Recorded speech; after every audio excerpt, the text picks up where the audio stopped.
अस्सलामुअलैकुम। आज की वीडियो में हमने जो है वो क्लास 11 चैप्टर 3 डायनेमिक्स के कंप्लीट न्यूमेरिकल्स करने हैं।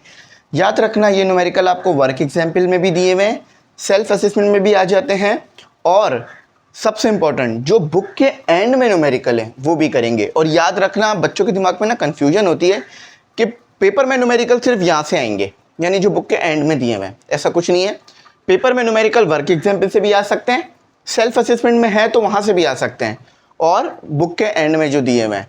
क्योंकि कोर्स बनाने वाले ने कहीं ये नहीं लिखा कि हम आपको न्यूमेरिकल बुक के एंड से देंगे, पूरी बुक से कहीं से भी न्यूमेरिकल आ सकते हैं। हाँ, कुछ न्यूमेरिकल ज़्यादा इंपॉर्टेंट होते हैं, वो हम लोग आपको जो है वो करा देते हैं, ज़्यादा जो है वो उसके बारे में बता देते हैं। अच्छा, एक और बात, ग्रुप में ऐड नहीं हुए हो जल्दी से ऐड हो जाओ। 3000 रुपये फ़ीस है पूरे साल के लिए, जिसमें तमाम मटेरियल आपको मिलेगा, guest paper, solve, model paper, notes, lecture, test session, सब कुछ। तो ऐड हो जाओ ताकि अपनी स्टडी को जो है वो थोड़ा तेज़ कर सको और बूस्ट कर सको। चलो अब जो है हम आगे की तरफ चलते हैं, न्यूमेरिकल करते हैं। जो करा रहा हूँ एज इट इज़ अपने पास नोट डाउन करते रहो, ताकि फिर जो है वो परेशानी ना हो आगे जाके, और सॉल्व ज़रूर कर लेना मेरे साथ इसको। चलो, सबसे पहला न्यूमेरिकल जो है वो हमारे पास है वर्क एग्जाम्पल नंबर 1, और बहुत आसान। इससे आसान न्यूमेरिकल मुझे नहीं लगता कि इस बुक के अंदर जो है वो मौजूद होगा। ये सबसे आसान न्यूमेरिकल है, ठीक है। तो वर्क एग्जाम्पल नंबर 1, ठीक है। अच्छा, सबसे पहले क्या लिखा हुआ है? 50 Newton force applied on a box of mass. देखो, सबसे पहले ना कॉन्सेप्ट समझो, रटो नहीं, कॉन्सेप्ट समझो। ये एक बॉक्स है। अब इस बॉक्स का जो मास है वो कितना है? इसका जो मास है वो 8.16 kg का मास है। इसके ऊपर आप एक फोर्स लगा रहे हो। उस फोर्स की वैल्यू देखो क्या दी हुई है, गिवन डेटा लिख लो, थोड़ा सा सेपरेट करते हैं। गिवन डेटा देख लो और टू फाइंड देख लो। फोर्स कितनी लगा रहे हो इस बॉक्स पे? अच्छा देखो, एक बात आप लोगों को अच्छी तरीके से पता है कि अगर आप बॉक्स पे फोर्स लगाओगे तो बॉक्स में क्या पैदा होगी? एक्सेलरेशन, क्योंकि न्यूटन का हमने पढ़ रखा है ना, F = ma। चलो, तो फोर्स कितनी है हमारे पास? 50 न्यूटन की, ठीक है। और मास ऑब्वियस हमें पता चल गया है, मास हमारे पास कितना है? 8.16 kg का, सही है। Move on a right across a horizontal. अच्छा, ये फोर्स लगाओगे तो यार मोशन तो होगा ना, तो ये राइट की तरफ मूव कर जाता है, यानी सिल्वर प्ले बटन की तरफ। What is the acceleration of produce in the box? कितनी एक्सेलरेशन प्रोड्यूस हो? याद रखना न्यूटन ने कहा है मास आपके पास कांस्टेंट है, एक कांस्टेंट पैरामीटर है, एक कांस्टेंट क्वांटिटी है। फोर्स लगाओगे एक्सेलरेशन पैदा होगी, सही है। अच्छा, तो F = ma लगा दिया मैंने, न्यूटन का जो आपके पास सेकंड लॉ है वो लगा दिया मैंने यहाँ। तो ये F हो गया, ये डिवाइड हो गया हमारे पास m, और ये हो गया a, तो ये a आ गया। F कितना दिया हुआ है? 50, और m कितना दिया हुआ है? 8.16, तो ये a आ जाएगा। जस्ट कैलकुलेट कर लेते हैं। साइंटिफिक कैलकुलेटर आप मोबाइल में भी डाउनलोड कर सकते हो, तो उससे भी करो, उससे को भी यूज़ कर सकते हो। 50 डिवाइडेड बाय 8.16। अगर हम देखें तो मोबाइल बहुत ज़्यादा चीज़ों में हमें काम में भी आ रहा होता है, पढ़ाई में। अब देखो, मैं PDF इसी से रीड कर रहा होता हूँ, आप भी PDF से पढ़ा करो ताकि आप लोगों के पैसे भी सेव हो, टाइम भी सेव हो। राउंड ऑफ कर दोगे तो ये 7 ख़त्म हो जाएगा, एक कैरी आगे चला आएगा, 3 हो जाएगा। क्लैरिटी? कोई बात मुश्किल परेशानी समझ में नहीं आई हो, ऐसी कोई बात करता भी नहीं हूँ मैं। अच्छा, आ जाओ सेकेंड पे चलते हैं। अच्छा, वर्क एग्जाम्पल में यहाँ न्यूमेरिकल मौजूद है, ठीक है। उसी से जो वर्क सेल्फ असेसमेंट में जो न्यूमेरिकल दिए मैं ना, उसी से मिलते जुलते न्यूमेरिकल वर्क एग्जाम्पल में दिए मैं। तो वर्क एग्जाम्पल के न्यूमेरिकल कर लेते हैं, वो सेल्फ वाले खुद ही हो जाएंगे, सही है। और मैंने वीडियोस में ना ये सेल्फ वाले न्यूमेरिकल कराए भी थे, तो चलो ये न्यूमेरिकल मैं आपको कराता हूँ। पहले वर्क एग्जाम्पल वाले न्यूमेरिकल करते हैं, ठीक है, फिर उससे भी देखेंगे। तो वर्क एग्जाम्पल नंबर 2 आ गई। अच्छा, अब थोड़ा सा ये वर्डिंग में ज़्यादा है लेकिन आसान है, ये समझ लो। A hockey pock. देखो, अब आप समझ गए, ये हॉकी तो आपको पता है हॉकी क्या होती है। आपको पता है एक हॉकी आइस पे भी खेली जाती है। देखो, एक हॉकी तो ग्राउंड पे खेली जाती है, वो तो आपने देखा होगा, और पाकिस्तान का कौमी खेल भी है। मगर एक हॉकी आइस पे खेली जाती है। तो जिस हॉकी को हम आइस पे खेलते हैं तो क्या उस हॉकी के अंदर हम यूज़ करते हैं बॉल? नहीं, बॉल तो उधर रुकेगी ही नहीं। तो उधर हम यूज़ करते हैं एक डिस्क, एक इस तरह की डिस्क नुमा चीज़ होती है, इस आप सर्च करके भी देख सकते हो, हम पक कहते हैं, PUC के पक। ठीक है, तो ये और हॉकी आप इससे खेल रहे हो, इससे आप हॉकी खेल रहे हो। ठीक है, इसको यूं घसीटते हुए लेके जाया जाता है। अच्छा, अब इसका मास कितना है? देखो इसका मास जो है वो गिवन डेटा देखो और 2 फाइंड देखो, इसका मास कितना है? इसका मास जो है वो आपके पास है 0.2 kg का मास है। अच्छा, इस स्लाइडिंग ऑन अ आइस, देखो मैंने कहा था ना आइस हॉकी की बात हो रही है, एट अ वेलोसिटी। अच्छा, मास इतना हो गया, वेलोसिटी इसकी इतनी हो गई, ये आई लिख लो, तो ये है 10 मीटर पर सेकेंड की। It collide with a wall. अच्छा, अब देखो आपको पता है भाई, ग्राउंड में बाउंड्रीज बनाई जाती हैं ताकि बॉल उससे लगकर वापस आ सके। कुछ बाउंड्री हार्ड्स भी होती हैं जिससे बॉल लगकर वापस आती है। तो यहाँ भी यही हुआ, ये जो एक पक है ये किसी दीवार से टकरा कर आपके पास वापस आएगी, ये दीवार से टकराएगी फिर दीवार से टकरा कर वापस आएगी।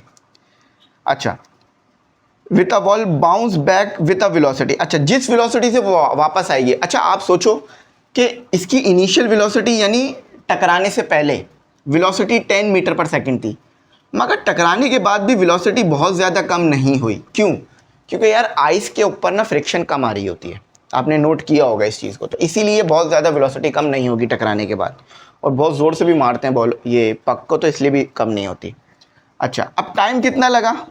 0 पॉइंट कोलिजन में टाइम कितना लगा? 1 सेकेंड, और ये बहुत कम होता है। कैलकुलेट द इम्पल्स, मैंने कहा था ना ऊपर जैसे न्यूमेरिकल नीचे दिया हुआ है, इम्पल्स आपने कैलकुलेट करना। इम्पल्स यहाँ हम जे से लिख लेते हैं।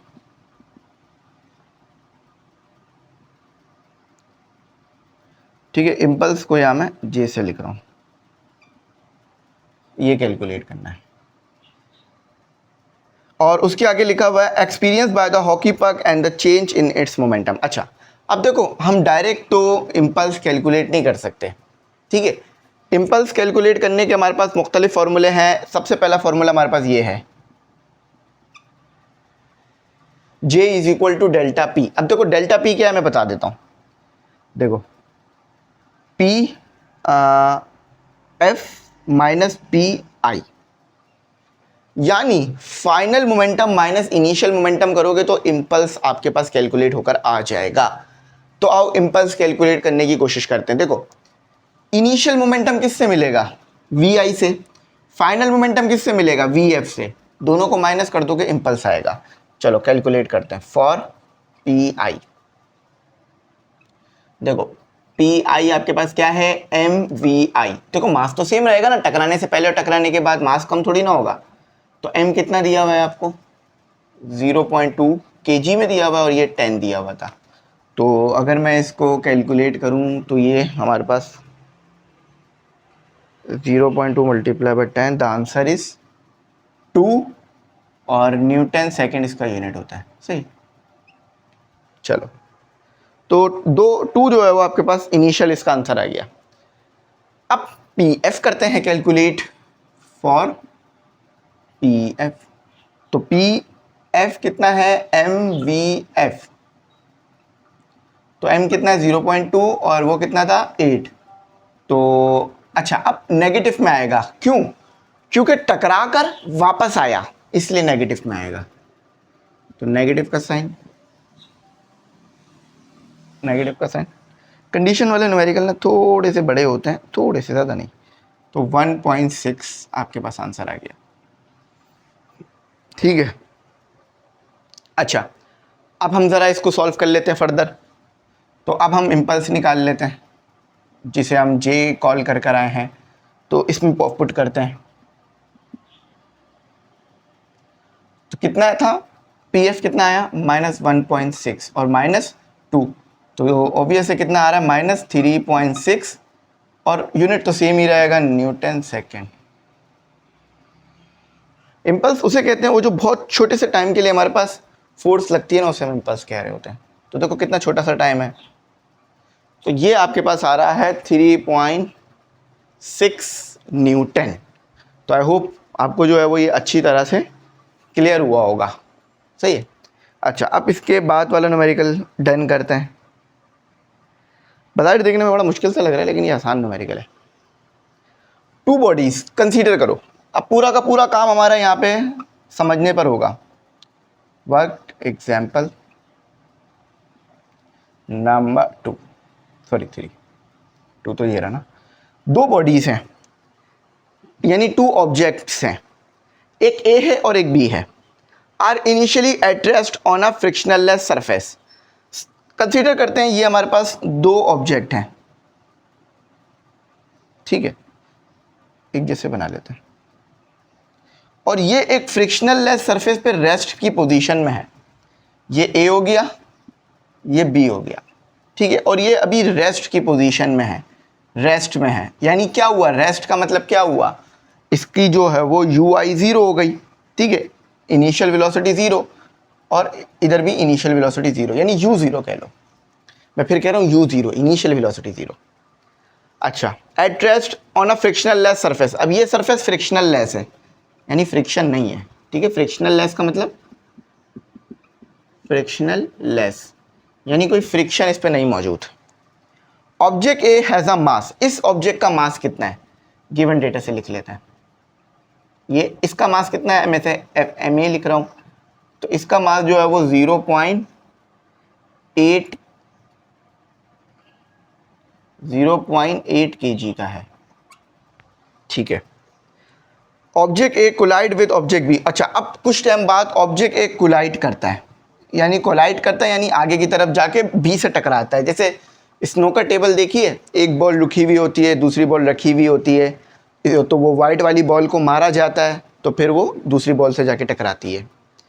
After a collision object A move to right. अच्छा, जब कोलिजन होगा ऑब्जेक्ट ए राइट की तरफ जाएगा, समझो कोलिजन हो गया, दोनों बॉलें आपस में टकरा गई।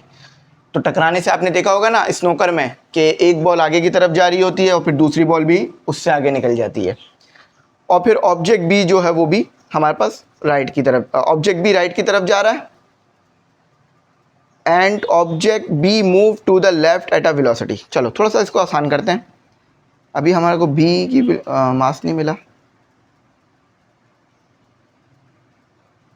नहीं, हमसे एक गलती हो रही है, थोड़ा सा ना पढ़ने में गलती हो गई है। वो ये है कि ऑब्जेक्ट ए का जो मास दिया हुआ है वो 0.5 दिया हुआ है, ऑब्जेक्ट बी का जो मास दिया हुआ है वो 0.8 ग्राम दिया हुआ है। सही, क्लियर हो गया। अब दोनों बॉलें रेस्ट में हैं। अच्छा, अब किसी ने इस बॉल को मारा और ये बी से टकराई। अच्छा, बी से टकराने के बाद क्या हुआ, ए वाली बॉल जो है वो मूव करती है राइट की तरफ, किस वेलोसिटी से, वी ए लिख रहा हूँ, राइट की तरफ मूव कर रही है किस वेलोसिटी से, 4 मीटर। ये टकराने के बाद की सिचुएशन बता रहा हूँ, ठीक है, मीटर पर सेकंड से। और बी वाली बॉल किस तरफ मूव करती है, लेफ्ट की तरफ, 2 मीटर पर सेकंड से। अच्छा, पता क्या लगाना है, पता बहुत सारी चीज़ लगानी है। Calculate the total momentum before the collision. आपने मोमेंटम बताना है, गिवन हो गया, यहाँ डेटा लिख लो और यहाँ 2 फाइंड लिख लो। आपने मोमेंटम बताना है कब, बिफोर कोलिजन यानी टकराने से पहले, इसे मैं बिफोर लिख रहा हूँ, आपने मोमेंटम बताना है। अच्छा, उसके बाद आपने क्या बताना है, टकराने के बाद क्या मोमेंटम हुआ ये आपने बताना है, ठीक है, कोलिजन से पहले की बात कर रहा हूँ। अच्छा, अब आ जाते हैं आगे जो है वो कैलकुलेट कर लेते हैं, और उसके साथ आपको तीसरे नंबर पे बताना है calculate the kinetic energy before and after collision. आपने काइनेटिक एनर्जी बतानी है बिफोर और आफ्टर कोलिजन, ठीक है, काइनेटिक एनर्जी बतानी है। चलो सोल्यूशन करते हैं। यार अगर टकराने से पहले की बात करें, ठीक है, तो टकराने से पहले तो दोनों चीज़ें रेस्ट में थी ना, सोचने वाली बात है। टकराने से पहले दोनों चीज़ें रेस्ट में थी, तो टकराने से पहले तो मोमेंटम ज़ीरो होगा। देखो, टकराने से पहले से क्या मुराद है, अभी मोशन शुरू नहीं हुआ। मैं ये देखो, मुख्तलिफ सिनेरियो बन सकते हैं। एक तो हम उस वक्त भी मोमेंटम निकाल सकते हैं जब बॉडी ए मूव कर रही है, बी रेस्ट में है, तो हम ये मानते हैं कि टकराने से पहले यानी दोनों रेस्ट में हैं।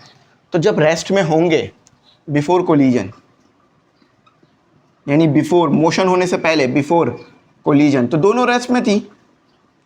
तो हमारे पास क्या हुआ, बॉडी ए का मोमेंटम भी जीरो हो गया, बॉडी बी का मोमेंटम भी जीरो हो गया। मैं ये कोलिजन से पहले क्या मान रहा हूं, आप इस चीज को दिमाग में रखना, मैं कोलिजन से पहले ये मान के चल रहा हूं कि दोनों रेस्ट में हैं। अब जब रेस्ट में होंगे तो जरा फॉर्मूला देखो, एम वी, तो वेलोसिटी तो होगी नहीं, तो यानी दोनों जीरो आएंगे। अब आफ्टर कोलिजन की बात करते हैं, जब कोलिजन हो गया, आफ्टर कोलिजन,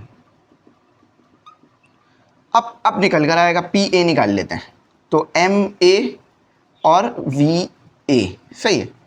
तो m कितना दिया हुआ है 0.5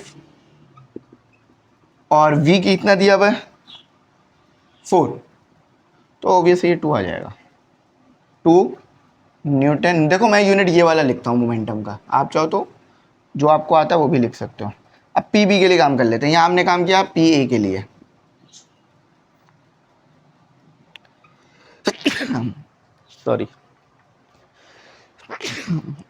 सॉरी, चलो अब पी बी के लिए काम कर लेते हैं। तो ये हो गया आपके पास एम बी वी बी, सही। तो m कितना है 0.8 और v कितना था, मेरे ख्याल से 2 था ना, हाँ 2 था। तो कर लेते ज़रा कैलकुलेट, 0.8 मल्टीप्लाई 2, तो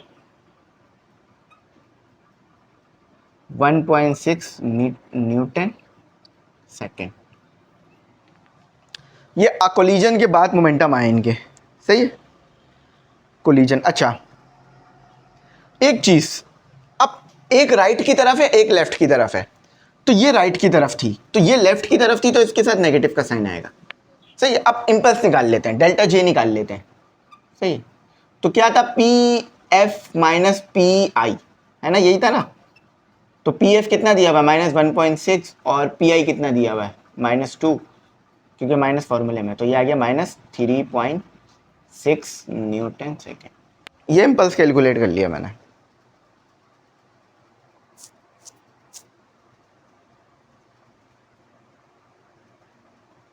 अच्छा टोटल मोमेंटम इन्होंने मुझे निकालने के लिए कहा था ना, टोटल मोमेंटम। अच्छा देखो टोटल मोमेंटम निकालने के लिए हम क्या करेंगे, अच्छा चलो मैं आगे कराता हूँ। ये मैंने इम्पल्स तो कैलकुलेट कर लिया, लेकिन मुझे टोटल मोमेंटम चाहिए।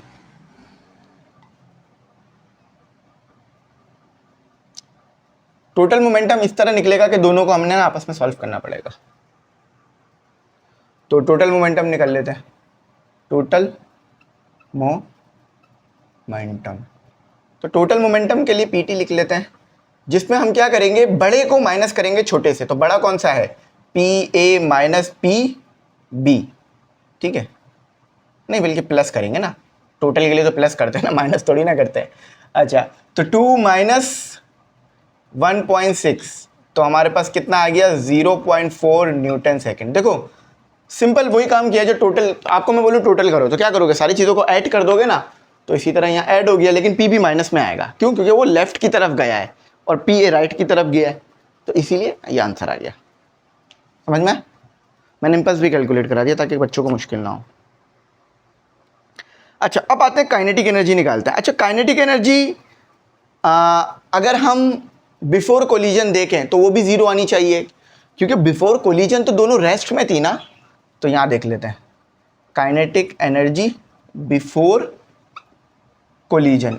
मैं वजह भी बता रहा हूँ, आप लोगों को कंफ्यूज नहीं होना, कोलिजन से पहले दोनों रेस्ट में हैं। काइनेटिक एनर्जी का फॉर्मूला क्या होता है, हाफ एम वी स्क्वायर। जब वेलोसिटी ही नहीं है तो फिर काइनेटिक एनर्जी कहाँ से आएगी। तो काइनेटिक एनर्जी बिफोर कोलिजन आपके पास क्या आ रही है, ज़ीरो। काइनेटिक एनर्जी आपके पास बिफोर कोलिजन क्या आ रही है, ए बॉडी की भी ज़ीरो आ रही है और बी बॉडी की भी ज़ीरो आ रही है, सही। यूनिट लिखने की ज़रूरत नहीं है, ज़ीरो आ रहा है ना, लिख लो चाहो तो जाओ। मगर kinetic energy after collision, collision के बाद का सिनेरियो बदल गया, क्यों, कोलिजन के बाद तो दोनों मूव कर रही है ना, अब तो आएगी काइनेटिक एनर्जी, ये तो आएगी, ठीक है। काइनेटिक एनर्जी ए की निकाल रहा हूँ, यानी बॉडी ए की निकाल रहा हूँ, तो हाफ एम ए लिख रहा हूँ, यानी mass of body A, V A यानी मास ऑफ बॉडी ए। तो जो मोमेंटम आया उसी में से हाफ कर दो, तो ये 1 न्यूटन आएगी, 1 जॉउल आएगी। क्यों? क्योंकि देखो ना, यहाँ मास पुट करो, यहाँ वेलोसिटी पुट करो, उसको 2 से डिवाइड करा दो। चलो मैं कर देता हूँ 0.5 और 0.5 और 4, ठीक है। तो देखो ये 2 हो जाएगा, 2 को मज़ीद करोगे हाफ हो जाएगा।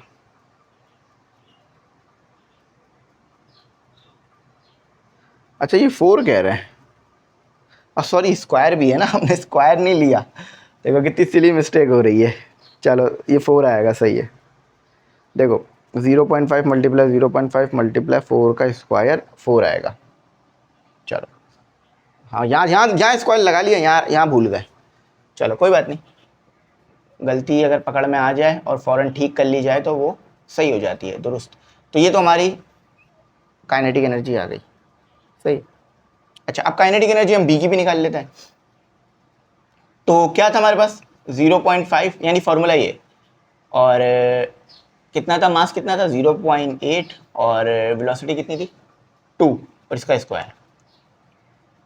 तो ये काइनेटिक एनर्जी आ जाएगी मेरे पास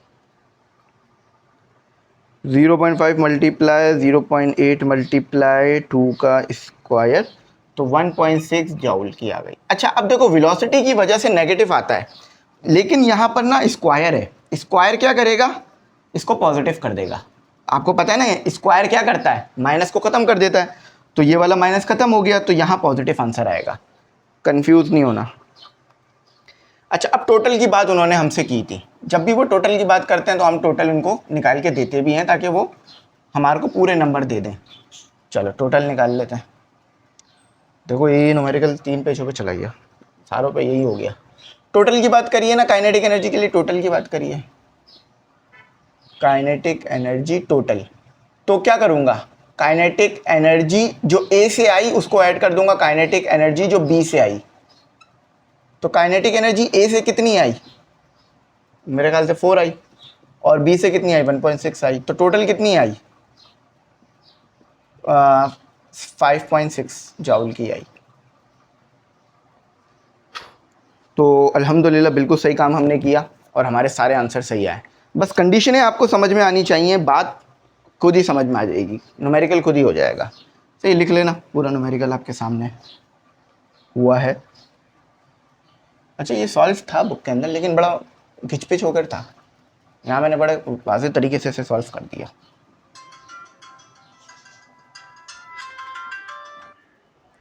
अक्सर पढ़ाते वक्त कॉल आ जाती है तो अब मसला ये है ना कि रोक नहीं सकते वीडियो।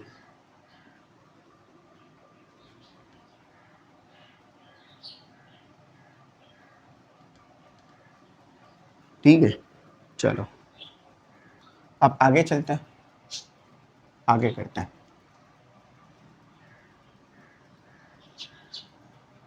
तो अब हमारा जो न्यूमेरिकल होने जा रहा है वो होने जा रहा है 4 या 3, 4 होगा ना, 3 तो करा है ना। अच्छा अब हमारे पास मेरे ख्याल से हाँ सेल्फ असेसमेंट के वर्क एग्जाम्पल के ख़त्म हो गए, सेल्फ असेसमेंट के रहते हैं वो कर लेंगे इंशाल्लाह। अब हम चलते हैं अपने ऑफ़ की तरफ। आज के लिए इतना ही, अगली वीडियो में करेंगे। नहीं बच्चों ऑफ़ नहीं हो रहा, अभी हमें पूरे न्यूमेरिकल करने हैं, ठीक है। आप लोग कैसा खुश हो गए होगे, आज तो चलो ऑफ़ हो गया। चलो छोटी छोटी खुशियाँ मिलनी चाहिए ज़िंदगी में, अच्छा लगता है। अच्छा भाई, हाँ भाई, जी भाई करें भाई, न्यूमेरिकल करें भाई। पहला numerical, a car waiting, sorry ये कह रहा है कार का वेट है, वेटिंग, ये वेटिंग अक्सर इस तरह का लफ्ज़ लिख देते हैं। समझो ये आपके पास एक गाड़ी है, इंशाल्लाह इन फ्यूचर भी आपके पास आपकी ख़ुद की कार होगी। तो हो सकता है अभी आपके पास कार हो, आपके फादर की हो या फैमिली की हो, लेकिन अपनी गाड़ी होने का मज़ा अलग है, ये तो बात है। तो समझो ये इस गाड़ी का वेट है भाई, देखो वेट तो होगा ना, जिसे हम न्यूटन में करते हैं तो यूनिट से भी पहचान सकते हो। तो गिवन डेटा देख लो, अभी गाड़ी का वेट पता चल गया, उसके बाद और चीज़ें पता चलेंगी। गाड़ी का वेट कितना है, डब्ल्यू से हम इसे कॉल करते हैं 9800 न्यूटन है, सही है। इस moving with a speed, speed देखो इसकी कितनी है, जो से वेलोसिटी बोलो तो 40। अच्छा देखो हमने ना ये चीज़ 9 में पढ़ी थी कि हम किलोमीटर पर आवर को मीटर पर सेकंड में कैसे लेके जाते हैं, कि मल्टीप्लाई करते हैं विथ 1000 डिवाइड करते हैं 3600, तो वेलोसिटी निकल कर आती है हमारे पास उसमें 40 डिवाइडेड बाय, एक minute, 40 multiply by 1000 divided by 3600, तो 1.11 मीटर पर सेकंड। तो ये किलोमीटर से मीटर पर सेकंड में चले गए, सॉरी किलोमीटर पर आवर से। On the application of brake, अच्छा अब देखो गाड़ी है, इसका वेट है, तो यार क्या मैं गाड़ी पे ब्रेक नहीं लगाऊंगा? ब्रेक नहीं लगाया तो फिर तो गाड़ी का ही फ़ायदा नहीं है। तो मैंने गाड़ी पे ब्रेक लगाया। अब जब गाड़ी पे ब्रेक लगाऊंगा तो क्या होगा? इसके पास कोई इनिशियल वेलोसिटी होगी जो कि ये आ गई। ब्रेक लगाने से क्या होगा? इसकी वेलोसिटी कम हो जाएगी, ये रुकेगी गाड़ी। अच्छा, ब्रेक लगाने से फ़ौरन तो नहीं रुकती ना गाड़ी, थोड़ा तो आगे मूव कर जाती है ना, वरना अगर फ़ौरन रुक जाए तो एक्सीडेंट ही ना हो। अच्छा, अब मज़े की बात मैं आपको एक बात बताता हूँ। अगर आपकी गाड़ी फ़ौरन रुक गई ना, समझो मैं यूँ चला रहा हूँ और फ़ौरन मैंने ब्रेक लगाया, तो इतना ख़तरनाक झटका लगता है अंदर बैठे हुए लोगों को कि उनकी ये नेक की हड्डी तक टूट सकती है और उनकी जान जा सकती है। अगर गाड़ी ब्रेक लगाते ही रुक गई, विथ इन 1 सेकेंड रुक गई या बिल्कुल मामूली से टाइम में रुक गई, क्यों? क्योंकि इतनी ज़्यादा उनको इनर्शिया लगेगा कि उनका काम हो जाएगा अंदर। तो यानी बाहर वालों को तो नुकसान बच जाएगा शायद, मगर अंदर वालों की जान चली जा सकती है। तो इसीलिए गाड़ी का ब्रेक ऐसा होता है, उसको डिज़ाइन ही ऐसा किया जाता है कि वो कुछ डिस्टेंस के बाद रुके। इस चीज़ को दिमाग में रखना। आप लोग भी सोचते होगे ना यार फ़ौरन से क्यों नहीं रुक जाती, इतना आगे बढ़ के रुक रही है, तो उसकी वजह है। आपको भी तो सेफ रखना है ना, तो इससे अच्छा ये है कि आप क्या करो, हल्की स्पीड में ड्राइविंग करो, जिससे आपकी भी जान सेफ रखे और दूसरों की भी। Calculate the average retarding force. देखो रिटार्डिंग फोर्स हमें पता है, फोर्स पता नहीं है। अच्छा अब देखो यार मसले वाली बात पता है क्या, फोर्स बतानी है, फॉर्मूला तो मेरे पास एक ही है, F=ma, यही है ना, मगर ए कहाँ है? ए कहाँ है ये बताओ। चलो ए निकालते। अच्छा मास भी नहीं है, मास भी बताओ। देखो ना, ना ए है ना एम है, तो चलो आओ काम करते हैं। फॉर मास के लिए काम करते हैं सबसे पहले, और एम। अच्छा आपको ये तो पता है ना W=mg होता है। वेट आपको पता है जो कि है 9800 डिवाइडेड बाय 9.8, तो ये आ गया ए। जी है बेसिकली, लेकिन इसको आप ए कंसीडर कर सकते हो, कोई मसले वाली बात नहीं। नहीं बल्कि सॉरी ए नहीं आएगा, जी आएगा, मैं ए बोल रहा हूँ। तो वे एक्सेलरेशन ड्यू टू ग्रेविटी है ना। अच्छा तो यहाँ से मास आ जाएगा, सॉरी क्या हो रहा है, ए बोल रहा हूँ कुछ, अभी शायद कॉल आई है ना तो मेरा ध्यान उस तरफ चला गया है। तो देख रहे हो पढ़ाते वक्त आपका ध्यान बिल्कुल आपकी तरफ होना चाहिए, वरना ये बेसिक में चीज़ों में भी गलती कर जाते हो। तो मास निकल जाएगा यहाँ से, ठीक है, मास निकाल लो। लेकिन चलो मेरा दिमाग आपकी तरफ है, इसलिए गलती जो है वो ख़त्म हो गई। अब देखो पढ़ाने के लिए जो है, मैं कभी कभार घर से कॉल आती है तो उसे भी अवॉइड करना पड़ जाता है, जिसकी वजह से घर जाके बहुत सुनना पड़ता है। लेकिन चलो आप लोगों के लिए इतना तो कर ही सकते हैं, आप लोगों के मुस्तकबिल के लिए कि आप लोग अपनी ज़िंदगी में आगे बढ़ो। अब देखो फॉर एग्जांपल मेरे को कॉल आई, अब मेरे कॉल कहाँ से आई? मेरे घर से आई, क्योंकि वो मेरे पर्सनल नंबर पे आई, जब भी तो वो बजा, वरना और भी तो मोबाइल हैं वो कभी नहीं बजते, क्योंकि वो कोचिंग वगैरह के होते हैं, लेकिन ये पर्सनल होता है, तो मुझे जानबूझ के साइलेंट पे लगाना पड़ा। तो अब वो कॉल आई तो मेरा दिमाग उधर गया कि कहीं खुदा ना खास्ता इमरजेंसी तो ना हो, इस वजह से आप लोगों की खातिर। अच्छा अब एक इमरजेंसी होती है तो ये भी हो जाता है कि बार बार कॉल आ रही होती है, तो अभी शायद दोबारा कॉल आए। अच्छा चलो मास निकल आया, अब एक्सेलरेशन की तरफ चलते हैं। अच्छा फॉर ए के लिए काम करते हैं। अच्छा देखो ए के लिए हम क्या लगा सकते हैं, हमारे पास डिस्टेंस मौजूद है, बिल्कुल सही, third equation of motion, Vf² = VI² + 2AS, है ना, यही होती है ना। देखो Vf तो हमें 0 हो गया, पता चल गया था, ठीक है। Vi हमारे पास 11.11 का स्क्वायर हो गया, प्लस 2 हो गया, ए हमें निकालना है, एस हमारे पास कितना है 50, तो कितना हो गया -11.11 का स्क्वायर 2 × 50 = A। किया क्या समझ में आ रहा है ना, ठीक है। और मैंने आपको बता दिया था, इनिशियल फाइनल का चक्कर बता दिया था उस वक्त, क्योंकि रेस्ट में गई गाड़ी, रुक गई, फाइनल 0 हो जाएगी। अब माइनस क्यों आ रहा है? क्योंकि देखो एक्सेलरेशन में कमी आ रही है, रिटार्टेशन हो रही है, इसीलिए। 11.11 डिवाइडेड बाय 2 मल्टीप्लाई 50, तो 0.111 मीटर पर सेकेंड का स्क्वायर। गलत आया है, स्क्वायर नहीं लगाया ना, इसलिए गलत आया। कैलकुलेट करते वक्त स्क्वायर लगाना भूल गया। सही, अब सही है। अच्छा, नेगेटिव का साइन ज़रूर लगा लेना, आगे आगे ज़रूरत पड़ेगी। अच्छा, अब ए आ गया, एम आ गया, सब कुछ आपके पास आ गया है। अब फॉर मास निकाल लो, फॉर एफ निकाल लो। तो एम ए था, है ना, एम कितना है 1000, ए कितना है -1.234। सॉल्व करो,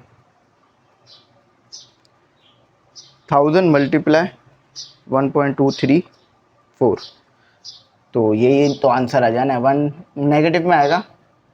अब ये नेगेटिव क्यों आ रहा है? क्योंकि ये फोर्स रोकने के लिए काम आ रही है। फॉर एग्जाम्पल, ये फोर्स यूं नहीं लग रही, ये फोर्स इस तरफ से लग रही है, इसीलिए ऐसा हो रहा है। सही, समझे? नेगेटिव साइन ये बता रहा है आपको, और बिल्कुल सही आंसर आया हमारा, अल्हम्दुलिल्लाह। चलो, अब अपना अगला न्यूमेरिकल करते हैं। न्यूमेरिकल तो है लेकिन थोड़ा समझने वाला है। न्यूमेरिकल नंबर 2, कहने वाले कहते हैं अ हेलीकॉप्टर वेट, हेलीकॉप्टर है, वो एक मीम वायरल हुई थी ना, हेलीकॉप्टर हेलीकॉप्टर, ये वही वाला हेलीकॉप्टर है। ठीक है, ये हमारा हेलीकॉप्टर हो गया। देखो अच्छा सा बनाया है मैंने हेलीकॉप्टर, उड़ रहा है हेलीकॉप्टर। ठीक है, डायग्राम अच्छी बना लेता हूँ वैसे, जो बात है। अच्छा, तो हेलीकॉप्टर है तो क्या काम करेगा? उड़ने का काम करेगा, ऊपर की तरफ जाएगा। अच्छा, जब देखो, जब ये ऊपर की तरफ जा रहा है तो दो फोर्सेस लग रही हैं। एक फोर्स वो है जो इसका इंजन लगा रहा है, जिसकी वजह से ऊपर की तरफ एक्सेलरेशन पैदा हो रही है ना। लेकिन एक फोर्स और है जो कि वेट है, जो कि इसको नीचे लाने की कोशिश कर रहा है। और एफ आपकी ज़्यादा होगी जब ही आपका हेलीकॉप्टर ऊपर जाएगा। याद रखना, अगर आपका हेलीकॉप्टर ऊपर जा रहा है, हमेशा इस बात को दिमाग में रखना कि एफ आपकी ज़्यादा है वेट से। वरना अगर आपका वेट ज़्यादा हुआ और आपकी जो फोर्स है जो ऊपर ले जाने के लिए आप लगा रहे हो वो कम हुई, तो कभी भी हेलीकॉप्टर ऊपर जाएगा नहीं। तो आपकी जो फोर्स इंजन से आ रही है वो ज़्यादा होनी चाहिए, वेट कम, जब भी हेलीकॉप्टर ऊपर की तरफ जाएगा, वरना वो नीचे ही रह जाएगा। अच्छा, calculate the force on it if it is ascending up. अच्छा, आपने फोर्स ही कैलकुलेट करनी है। अच्छा, कुछ चीज़ें हमें गिवन करी गई थी, उन्हें भी हम मेंशन कर लेते हैं ताकि हमारे लिए काम हो जाए। तो क्या था, वेट गिवन किया था जो कि, और ये तो सेम ही रहना है हमेशा ना। फोर्स हमें बतानी है, वो जो इसको ऊपर ले जाने के लिए लग रही है। अच्छा देखो, एक चीज़ याद रखना, इन्होंने बहुत ज़बरदस्त बात कही है, अभी आपको समझ में आएगी, मैं अगला स्टेप समझाता हूँ। अच्छा, किस रेट से ये ऊपर जा रहा है, इसकी एक्सेलरेशन क्या है? 2 मीटर पर सेकेंड स्क्वायर की रेट से। What will be the force on helicopter if moving up with a constant speed? अच्छा, अब ये समझना, देखो जब कांस्टेंट स्पीड से ऊपर जाएगा, देखो ये वाली जो फोर्स है ना, इसके अंदर एक्सेलरेशन है। क्यों है? क्योंकि एक्सेलरेशन गिवन कर दी गई। सही है। एक और भी फोर्स होगी जिसे मैं F2 कह रहा हूं, जिसमें एक्सेलरेशन 0 होगी। क्यों? क्योंकि स्पीड जो है वो कांस्टेंट का वर्ड इस्तेमाल हुआ है। जब स्पीड कांस्टेंट होती है तो बेसिक है, एक्सेलरेशन क्या हो जाता है? 0। तो ये 1 लिख लो, इसे 2 लिख लो। नहीं समझ आया? चलो फिर समझाता हूं। फील लो, फील ये है कॉन्सेप्ट का कि देखो यार, इस वाली फोर्स में ना आप कांस्टेंट वेलोसिटी से ऊपर नहीं जा रहे, वेलोसिटी चेंज होती जा रही है, बढ़ रही है वेलोसिटी, जिसकी वजह से एक्सेलरेशन भी आपके पास आ रही है। क्योंकि वेलोसिटी में चेंज होगा तो एक्सेलरेशन आएगी। तो इस वाली फोर्स में एक्सेलरेशन गिवन है, ठीक है। F2 में क्या चक्कर है? एक्सेलरेशन गिवन नहीं है। क्यों गिवन नहीं है? क्योंकि कांस्टेंट स्पीड है। जब स्पीड कांस्टेंट है तो एक्सेलरेशन का फॉर्मूला अगर आप चेक करो तो वो क्या होता है? A = VF - VI/T। अगर VF और VI सेम है तो A तो 0 आ जाएगा ना। बस यही समझाना था।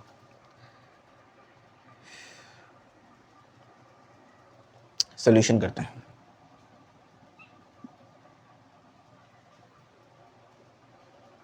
समझ में आ रहा है ना? हाँ, अच्छा। मैं आप लोगों के बारे में बड़ा सोचता हूँ, कहीं आप लोगों को ऐसा ना हो समझ ना आ रहा हो। आप बोलो सर आप समझा तो रहे हो लेकिन हमें समझ नहीं आ रहा। तो हंसी मजाक भी थोड़ा बहुत हो जाना चाहिए। ताकि दिल भी लगा रहे पढ़ाई में, और ज़्यादा नहीं, थोड़ा बहुत, बिल्कुल नॉर्मल सा। ज़्यादा करेंगे ना तो फिर अच्छा भी नहीं लगेगा, हंसी मजाक कम ही करना चाहिए। अच्छा चलो, अब एक चीज़ मुझे बताओ, मैंने एक बात आपको बोली थी ना कि अगर आपका हेलीकॉप्टर ऊपर की तरफ जा रहा है, इसका मतलब क्या है, फोर्स ज़्यादा है आपके पास, किससे, वेट से, और ये दोनों तो ma के बराबर होगा ना, इन दोनों को अगर मैं सॉल्व करूं तो ma ही निकल कर आएगा ना। सही है। फोर्स क्या होगी, अच्छा फोर्स ही पता लगानी है ना मैंने, हाँ फोर्स तो पता लगानी है। अच्छा तो ये मेरे पास हो गया F is equal to M A plus W. M A क्या है, ए एम बताया था इन्होंने हमें, मास ऑफ हेलीकॉप्टर बताया यार, मास ऑफ हेलीकॉप्टर कहाँ बताया इन्होंने, अच्छा मास नहीं बताया, मास में खुद निकालना पड़ेगा। वेट तो मुझे पता है 3920, और अब मुझे एम नहीं पता, ए पता है, तो एम निकालता हूँ मैं, फॉर एन देखो W is equal to M G, यही है ना, W कितना है 3920, और इसके नीचे आ गया ग्रेविटी 9.8, तो ये मास, तो मास आ जाएगा, इस तरह निकल आएगा। चलो कैलकुलेट कर लेते हैं कि 3920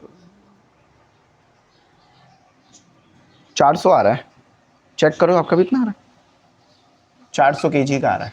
चलो अब मैं मास को पुट करके अपना फोर्स निकाल सकता हूँ, फॉर एफ, तो 3920 प्लस 400, और ए कितना था 2, तो ना ए 2 था, नीचे 0 यहाँ 2 है, ये मैं F1 निकाल लो, सही है, F1 निकाल लो।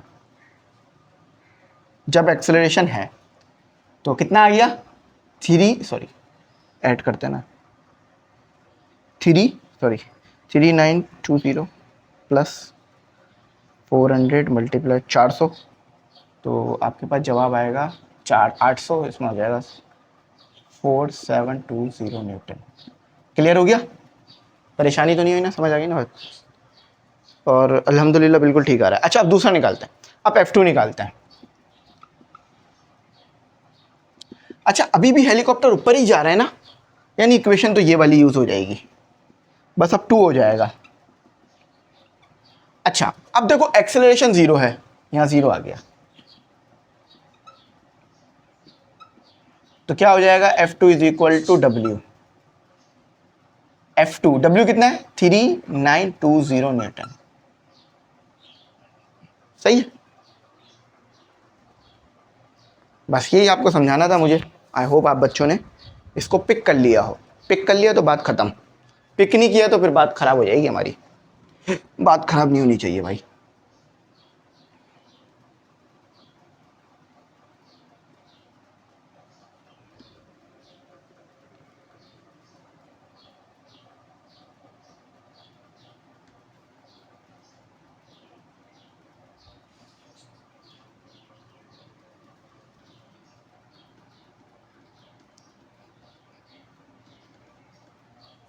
ठीक है चलो आगे चलते हैं।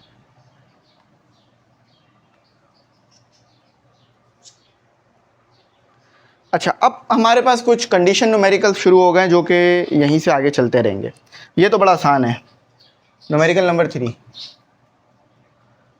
100 ग्राम बुलेट इज फायर्ड, 100 ग्राम की बुलेट है, देखो ये आपके पास आ गई बंदूक, पिस्टल, ठीक है, और इसमें से आपने एक बुलेट फायर करी, ये बुलेट आपने फायर की। अब इस बुलेट का आपको मास दे दिया है, गोली का मास दे दिया। देखो एक गोली वो होती है जिससे तबीयत ठीक हो जाती है, एक गोली वो होती है जिससे इंसान ठीक हो जाता है, मतलब दुनिया से ही चला जाता है। तो देख रहे हो नाम सेम है काम अलग अलग। अच्छा 100 ग्राम बुलेट, बुलेट का मास कितना है, MB लिख रहा हूँ मैं, ठीक है, 100 ग्राम है। आई होप इसे हमने केजी में ही रखना होगा, क्योंकि ग्राम में रखने में तो कोई मज़ा आता नहीं है कैलकुलेशन में, 2 से 3 कट गया तो ये आ गया 0.1 kg, ठीक है, 2 से 2 कट गए और वो 1/10 तो 0.1 होता है। बंदूक का मास कितना है, अब 10 kg की बंदूक है तो ये पिस्टल तो नहीं हो सकती, बड़ी वाली गन होगी, तो गन mg लिख रहा हूँ, इसका मतलब है मास ऑफ गन, mb का मतलब मास ऑफ बुलेट, तो 10 kg। अब इधर तो तब्दील करने की ज़रूरत नहीं है। विद द स्पीड ऑफ, अच्छा स्पीड कितनी है बुलेट की स्पीड है हमारे पास। अच्छा याद रखना कंडीशन ज़रा मैं समझाता हूँ, मैंने अभी तक कंडीशन नहीं समझाई आप लोगों को, आप लोग अभी तक ना सिर्फ डेटा लिख रहे हो। What is the speed of the recoil of the gun, v लिखना, v2 पता लगाना है। कैसे v2 मैं ज़रा बताता हूँ, सही है, सारी चीज़ें समझाता हूँ। अब ज़रा मेरी बात सुनो, जब भी बुलेट फायर करते हो, देखिए आपने तो नहीं की होगी कभी फायर बुलेट, आपने फायर होती हुई देखी होगी। जब भी आप बुलेट फायर करते हो तो गोली तो आगे की तरफ जाती है मगर चेम्बर पीछे की तरफ जाता है। देखो समझो ये पिस्टल है, इससे गोली आगे की तरफ निकल रही है, ये तो कोई मसला नहीं, लेकिन ये खुद पीछे की तरफ जाती है। ये जो ऊपर का चेम्बर होता है ये पीछे की तरफ जाता है, ये ऊपर का जो हिस्सा होता है इसके ये पीछे की तरफ जाता है, और जो मैगज़ीन के अंदर बुलेट मौजूद होती है उसको चेम्बर कर देता है। समझ आ रही है बात? फिर समझो आपने एक फायर मारा, फायर किया, फायर से बुलेट तो निकल गई आगे की तरफ, मगर जो पीछे का हिस्सा है वो क्या करेगा, पीछे की तरफ जाएगा, है ना। क्यों जाएगा पीछे? क्योंकि उसको भी एक फोर्स मिली है अगेंस्ट में, रिएक्शन हुआ है, तो ये पीछे की तरफ होगा, और जो मैगजीन के अंदर बुलेट मौजूद है उसे चेम्बर कर देगा, तो आप अगला राउंड भी फायर कर सकते हो इस तरह से। तो वही जो रिकॉइल हुआ है ना, रिकॉइल मतलब दोबारा गोली को लाना चेम्बर के अंदर, इसको समझो ऐसे। आपने बुलेट फायर करी, ये वाला जो हिस्सा है ना ये पीछे की तरफ आएगा, पीछे की तरफ आएगा। पीछे की तरफ क्यों आया? ताकि यहाँ से बुलेट को ना यहाँ अंदर की तरफ लाया जा सके और फिर दोबारा फायर कर सकते हो। तो यही जो आपने ये इसकी बतानी है कितनी तेज़ी से रिकॉइल हो रहा है, क्या स्पीड है। अच्छा अब ज़रा इनिशियल केस समझो, U1 और U2 0 है। देखो जब मैंने यूँ बंदूक को ताना हुआ है, फायर नहीं किया, तो अभी गोली की स्पीड क्या है? फायर नहीं किया है, 0। गोली तो मैगजीन के अंदर चेम्बर के अंदर मौजूद है तो 0 हो गई। अब जब फायर ही नहीं किया तो क्या पीछे रिकॉइल होगा? बिल्कुल नहीं होगा, वो भी 0। बस आप समझ आ गया। लगा दो law of conservation of momentum, law of conservation of momentum, m1 u1 plus m2 u2 is equal to m1 v1 plus m2 v2। ये वाली तो पूरी चीज़ 0 हो गई ना। देखो ये भी 0, ये भी 0, क्योंकि u1 u2 0 है तो m को लिखने का क्या फ़ायदा। अच्छा अब बुलेट का मास था 0.1 और इसकी स्पीड थी 100, है ना, और m2 कितना था 10, और v2 हमें पता लगाना है, नेगेटिव में आ जाएगा। अच्छा तो ये दोनों इधर आ गए, 0.1 और 100। देखो ये यहाँ ऐड हो रहे हैं ना, वहाँ जाके मल्टीप्लाई हो जाएंगे, सॉरी यहाँ ऐड हो रहे हैं वहाँ जाके माइनस हो जाएंगे, और ये 10 नीचे आके डिवाइड हो जाएगा, इससे ये कैंसिल हो जाएगा, वो बच जाएगा। तो 0.1 multiply by 100 divided by 10, the answer is, मेरा 1 आ रहा है, ये 1 कैसे आ गया? अच्छा सॉरी, कोई इतनी बड़ी गलती नहीं है ये 1000 है, ये छोटी सी गलती है, चल जाएगी, इतना तो मसला नहीं है। ये 10 आ रहा है, मैं भी ये सोचूँ ये 1 कैसे आ रहा, सही है, वो 1000 था, 100 नहीं था। ये तो सही हो सकता है ना यार, इतनी बड़ी मसला तो नहीं है ना। चलो आगे चलते हैं, न्यूमेरिकल नंबर 4 करते हैं।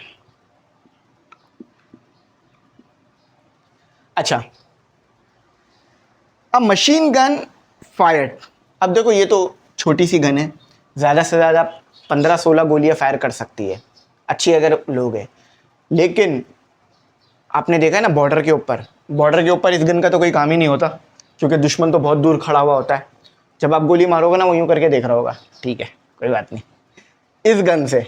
तो इसके लिए फिर आप क्या करते हो, ये बड़ी वाली मशीन गन लेकर जाते हो, ठीक है, ये बड़ी वाली मशीन गन लेके जाते हो, ठीक है, मशीन गन लेके जाते हो, सही है, बड़ी मशीन गन हो गई। अच्छा तो मशीन गन तो बहुत तेज़ी में फायर करती है। अब देखो 10 बुलेट फायर हो रही है पर सेकंड में, कितनी बुलेट फायर हो रही है? 10 बुलेट फायर हो रही हैं पर सेकंड में। तो गिवन डेटा लिख लेते हैं और 2 फाइंड लिख लेते हैं। तो बुलेट कितनी फायर हो रही है? 10। अच्छा, इन अ टारगेट, जो भी उसका टारगेट होगा। ईच बुलेट वेट, हर बुलेट का वेट कितना है, यानी मास दिया हुआ बेसिकली, जो कि दिया हुआ है आपको 20 ग्राम। अब हमें ग्राम में तो नहीं रखना, ऑब्वियस है 1000 से डिवाइड करना पड़ेगा ताकि ये केजी में नज़र आने लगे। डायनामिक्स के न्यूमेरिकल में एक फ़ायदा है कि यूनिट कन्वर्जन ज़्यादा नहीं करनी पड़ती, तो गलतियाँ भी नहीं होती। अच्छा, स्पीड बहुत ज़्यादा होती है मशीन गन से निकली हुई गोली की, क्योंकि वो बड़ी गोली होती है, 1500 मीटर पर सेकेंड। देखो, बुलेट से निकली हुई बुलेट पिस्टल से निकली हुई गन की बुलेट ये देखो 1000, लेकिन इससे भी कम होती है। ये भी मशीन गन वाली स्पीड है, लेकिन हैवी मशीन गन होती है तो उसकी स्पीड और ज़्यादा हो जाती है, क्योंकि बुलेट का साइज़ बड़ा हो जाता है, उसमें गन पाउडर ज़्यादा होता है। अच्छा, नंबर ऑफ बुलेट्स हमने बात कर ली ना, 10 थी। अच्छा, मास ऑफ बुलेट, एक बुलेट का मास कितना है, 0.02, तो 10 बुलेट्स का मास क्या होगा, मास ऑफ बुलेट्स। देखो यहाँ मैं लिख रहा हूँ, यहाँ पे बुलेट्स लिख लो, देखो बुलेट्स लिखा है, यानी मास ऑफ बुलेट्स, 10 बुलेट्स का मास कितना है। तो कैसे निकालोगे, 10 है ना, एक का मास कितना है 0.02, तो मल्टीप्लाई करा दो, 10 का आ जाएगा। तो मास ऑफ 10 बी, बुलेट की स्पेलिंग तो गलत नहीं लिख रहा ना मैं, ये लो कर लो सॉल्व तरह। तो 10 मल्टीप्लाई 0.02, 10 बुलेट्स का मास आ रहा है आपके पास 0.2 kg का। याद रखना है 10 का है, एक का नहीं है, एक का तो इतना है, और हर बुलेट एक जैसी ही होती है, इसीलिए मल्टीप्लाई कर सकते हैं। अच्छा, एक सेकेंड में फायर हो रही है ना, 10 बुलेट एक सेकेंड में फायर हो रही है, टाइम कितना आ गया, 1 सेकेंड। अच्छा, अब इनिशियली तो बुलेट रेस्ट में होगी, जब गन में होगी तो 0, फाइनल यानी जब चलेगी तो उसकी वेलोसिटी आएगी, जो कि ये है। सही, मैंने यहाँ लिख भी दिया था, ये BF कर लो। अब क्या निकालना है, find the necessary force to hold the gun in position. वो फोर्स बतानी है जिसमें हम गन को पोजीशन पे होल्ड करके रखें, क्योंकि यार देखो बुलेट फायर हो रही है तो आपको गन को होल्ड करके रखना होगा, वरना खुदा ना खास्ता ऐसा ना हो कि आप आगे के बजाय पीछे फायर कर दो, अपने ही लोगों पे फायरिंग कर दो। तो इसलिए ताकतवर इंसान को फौज में लिया जाता है, ताकि वो वेपन कैरी कर सके और मुश्किल कंडीशन में अच्छा सर्वाइव कर सके, जब भी हर कोई फौज में नहीं जा पाता। तो क्या होगा, F is equal to MVF minus MVI divided by T। Basically वो मोमेंटम है, MV, कैपिटल M लिख दिया तो कोई मसला नहीं है, और नीचे टाइम है, ठीक है। तो M कितना था, मास तो सेम ही रहेगा ना, चाहे फायर करने से पहले हो या फायर करने के बाद हो, तो 0.2, और वेलोसिटी कितनी थी 1500, और 0.2 इनिशियल तो 0 थी ना, और टाइम 1 है, 1 सेकेंड है, ये कैलकुलेट कर लो। 300 न्यूटन की फोर्स चाहिए आपको गन को पोजीशन पे होल्ड करने के लिए। राइट था तो छोटा सा न्यूमेरिकल, लेकिन काफ़ी टाइम लग गया। चलो, इसका भी अपना ही मजा है।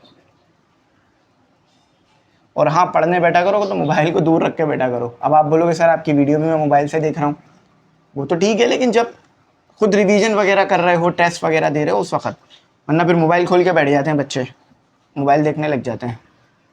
सबको लगता है पढ़ रहे हैं, वो वैसे तो कमरे में मोबाइल देख रहे हैं। अच्छी बात है, मोबाइल भी देख लो भाई, मना थोड़ी ना कर रहे हैं, लेकिन हद से ज़्यादा नहीं करो। फॉर एग्जाम्पल, मैं आपको कहूँ ये गोली है, इसको खाओ सर में दर्द कम हो जाएगा, आपने क्या किया 10 गोलियाँ खा ली, तो अब सर में दर्द कम होगा, बल्कि इंसान ही कम हो जाएगा। तो बात यह है कि हर चीज़ को लिमिट में लिया जाता है। अब फॉर एग्जाम्पल पानी है, कितना ज़रूरी है, पानी के बगैर ज़िंदगी है नहीं, है ना। मैं कहूँ पानी पी लो, आपने क्या किया, आपने 5-10 लीटर एक साथ पी लिया, फिर भी इंसान की जान चली जा सकती है, क्योंकि ज़्यादा पानी पीने से क्या होगा। एक बार मैंने भी बहुत ज़्यादा पानी पी लिया था, फिर उल्टी हो गई थी मुझे। अच्छा चलो, न्यूमेरिकल नंबर 5 ही है ना, 4 तो कर लिया ना, कुछ छोड़ा तो नहीं है भाई हमने।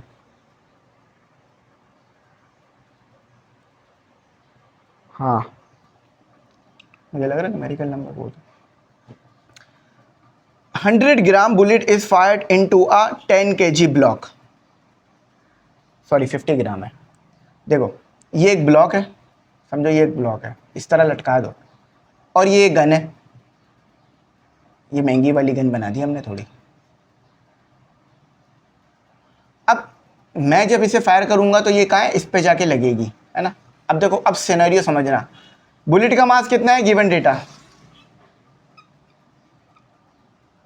टू फाइंड मास कितना है बुलेट का 50 ग्राम, तो 100 से 1000 से डिवाइड करके केजी में रखो, तो एक से एक कैंसिल हो गया,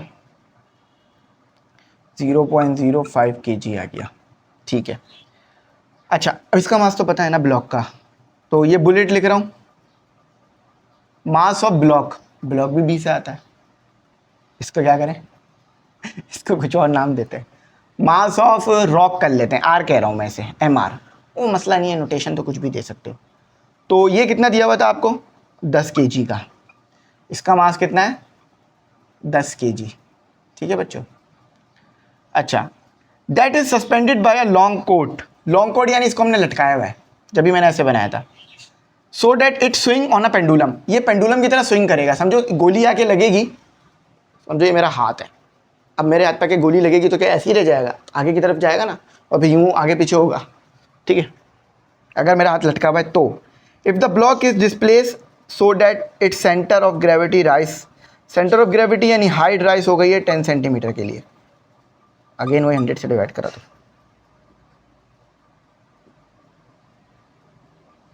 देखो एक जीरो से एक जीरो कैंसिल, 1 डिवाइडेड बाय 10 कर लो, तो 1 डिवाइडेड बाय 10 0.1 होता है, अभी थोड़ी देर पहले बताया भी था। What was the speed of the bullet, bullet की स्पीड कितनी है ये आपने बताना है। अब जरा सिनेरियो समझो,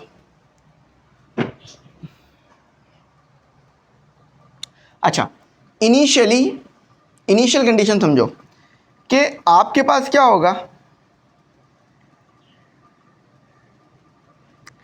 आपने ना सिनेरियो कब से देखना शुरू किया, सिनेरियो जब देखना शुरू किया जब फायर हो गया है, यहां समझना, यहीं बच्चे कंफ्यूज कर जाते हैं। इनिशियली हमने कब देखना शुरू किया है फ्रेम को या सिस्टम को, जब बुलेट फायर हो चुकी है, बुलेट फायर होने से पहले हमारा कोई भी काम नहीं है, बुलेट फायर हो चुकी है, तो अब इनिशियल वेलोसिटी क्या हो गई, ये ठीक है, ये जो इसके बाद यू है।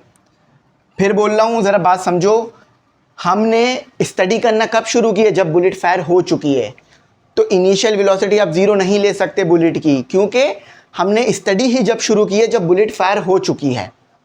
पहले हम स्टडी कब कर रहे थे, जब सिर्फ गन को हमने एम किया हुआ था, अब हम स्टडी कब कर रहे हैं, जब फायर हो चुका है।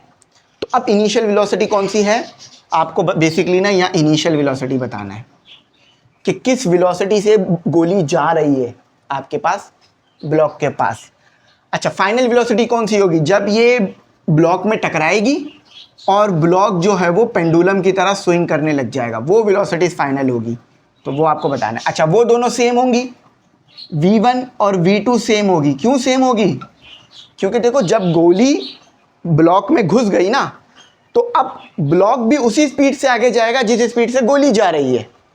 क्योंकि देखो ना यार जरा, आप गाड़ी के अंदर बैठे हुए हो तो आपकी स्पीड ज़्यादा है या गाड़ी की स्पीड ज़्यादा है, बेशक आप और गाड़ी दोनों की स्पीड सेम है क्योंकि आप गाड़ी में बैठे हुए हो। तो इसी तरह से अगर बुलेट ब्लॉक में घुस गई है तो बुलेट और ब्लॉक की वेलोसिटी सेम है, स्पीड सेम है, समझे कंडीशन। अच्छा अब जब मैंने बुलेट को फायर किया था तो उस वक्त मेरे पास U1 था, जो कि मुझे UI कह लो U1 कह लो एक ही बात है, U1 कह लेते हैं। U1 पता लगाना है मुझे, जीरो नहीं है, पता लगाना है।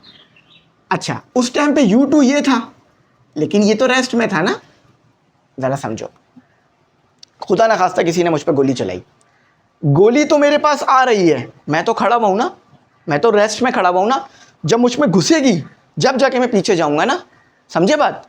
यहीं पे ये सीन है, बुलेट तो फायर हो गया है, बुलेट तो मूव कर रहा है, मगर बेसिकली ब्लॉक रेस्ट में है। अब जब बुलेट ब्लॉक में आके लग गई तो फाइनल कंडीशन शुरू हो गई, उस वक्त फिर ये वेलोसिटीज है बस।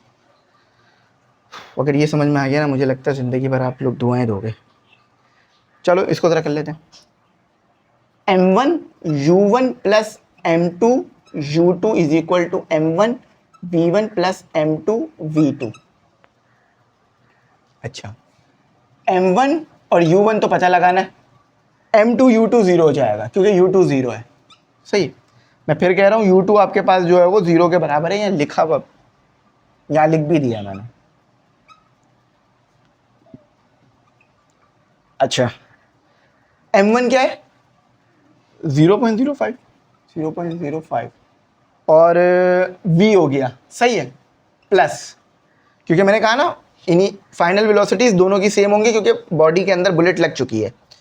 m2 क्या है 10 और v, तो ज़रा इन्हें सॉल्व करो। वो तो सिंपल है, 10 प्लस 0.05, तो 10.05 v आ जाएगा। अच्छा, अब m1 भी मुझे पता था जो कि मेरे पास था 0.05, ठीक है, और एक काम करते हैं ना, u1 पता लगाना है ना, तो 10.05 डिवाइडेड बाय 0.05, समझ में आया क्या किया, यहाँ कर लेगा u1 कितना, m1 कितना था 0.05, नीचे आके डिवाइड हो गया तो u1, और ये v तो ऑब्वियस है, ये अभी हमें v पता नहीं चलता था। दूसरी कंडीशन, इस कंडीशन को यूज़ करके v पता लगाएंगे, 10.05 डिवाइडेड बाय 0.05, तो 201 v। अच्छा, अब देखो ये आंसर नहीं आया क्योंकि मुझे सिर्फ u चाहिए, उसके साथ v नहीं चाहिए, v क्यों लगाया हुआ है। अच्छा, अब दूसरी कंडीशन यूज करते हैं, for according to condition, according to given condition.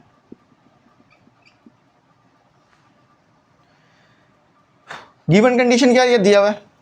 अच्छा देखो, काइनेटिक एनर्जी और पोटेंशियल एनर्जी, देखो जब बॉडी इसमें लगेगी आके, जब सॉरी गोली इस बॉडी में घुसेगी तो काइनेटिक एनर्जी कम होगी ना।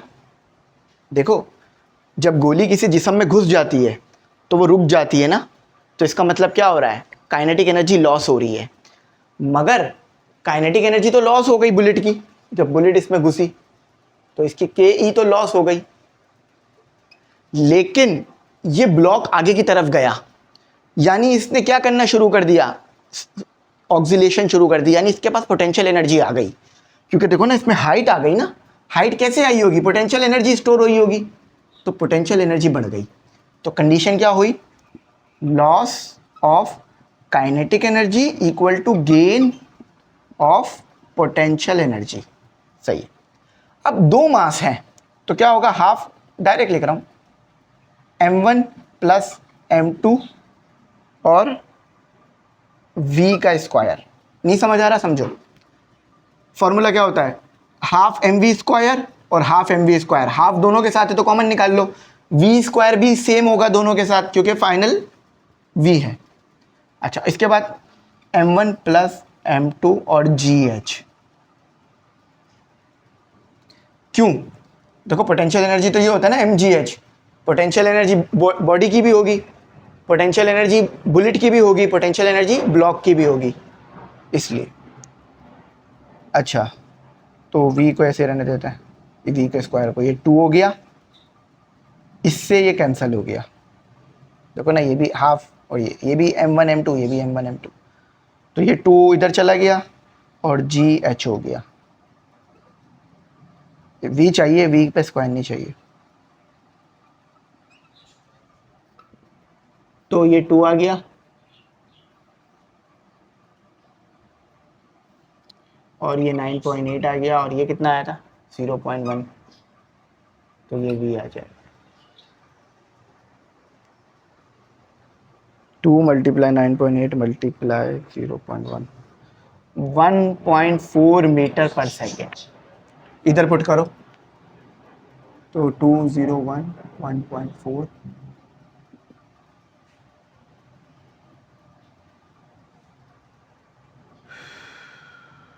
201 मल्टीप्लाई 1.4, तो 281.4 मीटर पर सेकेंड।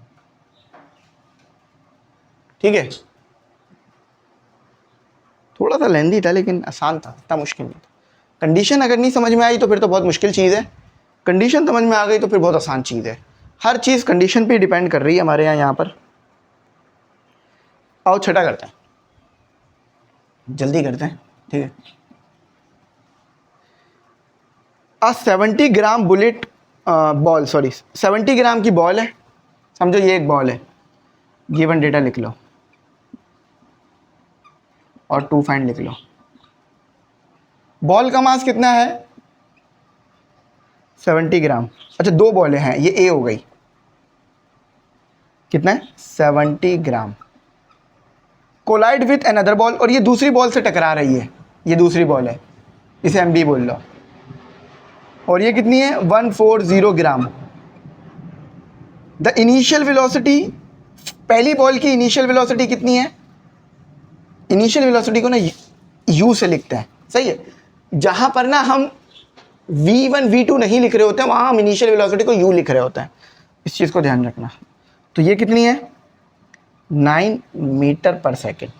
अच्छा देखो अब ये बॉल मूव करके जा रही है, उस सिचुएशन में ये बॉल रेस्ट में है, समझो समझो वी बी रेस्ट में है और वी ए जो बी वाली बॉल है ना वो रेस्ट में है, और जो ए वाली बॉल है वो यूं जा रही है और टकराती है, ये एक सिनेरियो है। तो यानी ये तो जीरो हो जाएगा ना अगर ये रेस्ट में है तो, ठीक है। अच्छा अब v2 v1 अपने पता लगाना है। अब यहाँ देखो क्या कह रहा है, देखो खुद लिखा हुआ भी है, second ball in at rest if the collision were perfectly elastic what would be the velocity of two ball. Velocity क्या होगी। अच्छा ये वर्ड इलास्टिक कोलिजन को याद रखना, ये बहुत इंपॉर्टेंट है। सॉल्यूशन की हेडिंग डालते हैं, वर्ड इलास्टिक कोलिजन को याद रखना। अब इलास्टिक कोलिजन का है ना तो आप ये वाला फॉर्मूला लगा सकते हो v1 पता लगाने के लिए, v1 is equal to m1 minus m2 divided by, यहाँ नहीं आएगा चलो कम है। अच्छा v1 पता लगाने के लिए क्या कर सकते हो, कोलिजन इलास्टिक कोलिजन का है तो ये फॉर्मूला लगा सकते हो कि m1 minus m2 divided bye u, sorry multiply by u1 m1 plus m2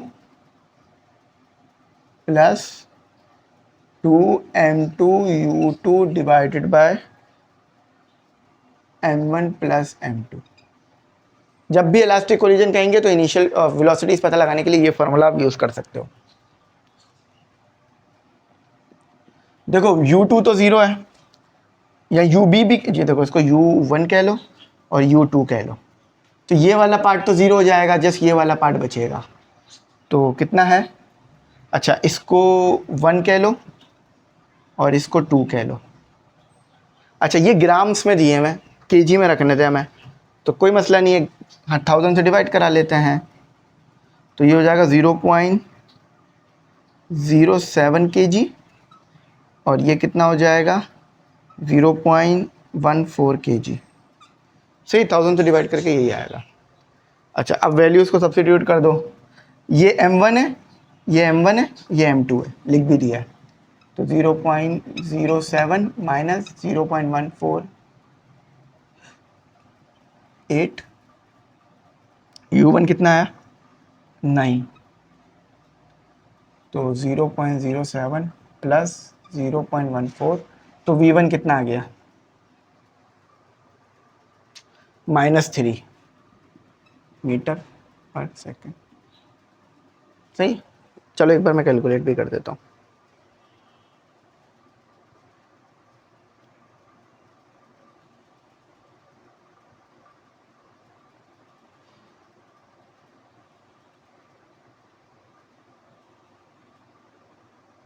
हाँ सही आ रहा है। चलो u1 आ गया, v1 आ गया, फिर v2 काम करते हैं। फॉर्मूला लिख लो, याद रख सकते हो ना, ये फॉर्मूला तो कोई मसला नहीं है, इसकी डेरिवेशन भी करा रखी है, आई होप वो देख ली हो आपने।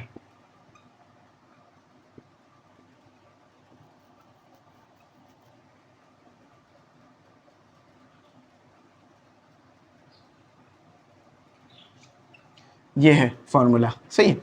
अब अगेन ये वाला हिस्सा ज़ीरो हो जाएगा क्योंकि u2 ज़ीरो है, तो बस ये वाला हिस्सा बचेगा 2 m1 कितना 0.07 और 9 और 0.07 प्लस 0.14 v2 आ जाएगा। तो 2 multiply 0.07 multiply by 9 divided by 0.07 plus 0.14 6 answer आ रहा है। मास की वजह से ऐसा हो रहा है। ठीक है भाइयों, समझ आ गया। चलो अगला न्यूमेरिकल करते हैं। देखो इसमें ज़्यादा मैंने डिटेल में इसलिए नहीं किया क्योंकि यहाँ पर जस्ट फार्मूला ही लगना था और ये फार्मूले की डेरिवेशन कर चुके होंगे तो डिटेल्स वहाँ मिल चुकी होंगी।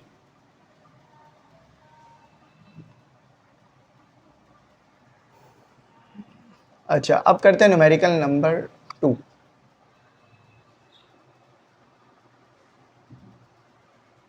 सॉरी 2 नहीं है भाई, 7 है। इतने सारे न्यूमेरिकल करे ना कि सर दर्द हो गया है। अ ट्रक वेटिंग, मतलब ट्रक का जो मास है वो दिया हुआ है आपको। ज़्यादा लंबा न्यूमेरिकल नहीं है तो इसलिए डिटेल में जाने की ज़रूरत नहीं है, केजी में दिया हुआ है।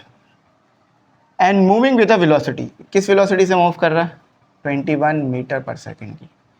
Collide with a stationary car, मैं बना दूंगा इसकी डायग्राम। स्टेशनरी कार से क्या मुराद है, जिस ये ट्रक की है, टी लिख रहा हूँ, वेलोसिटी ऑफ ट्रक।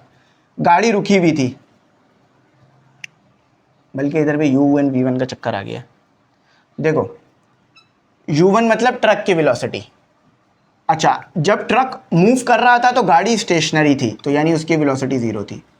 अब क्या हुआ, और गाड़ी का मास कितना है, ये ट्रक का मास है mt, या m1 कर लो, इसे एक काम करो, और m2 1000।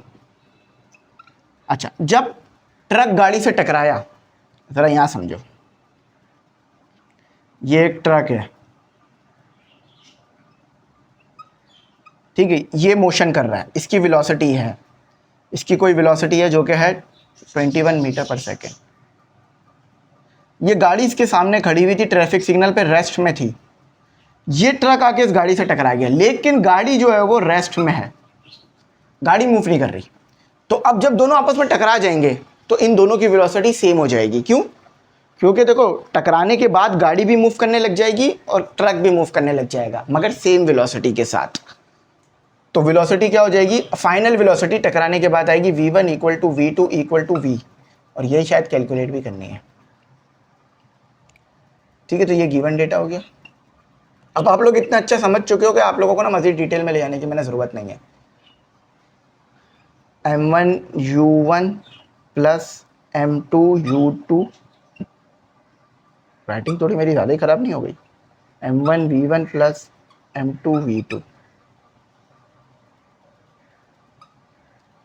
अच्छा ये तो 0 हो जाएगा, m1 कितना है 2500 और u1 कितना है 21, ये 0 हो जाएगा, लिखने की ज़रूरत नहीं है।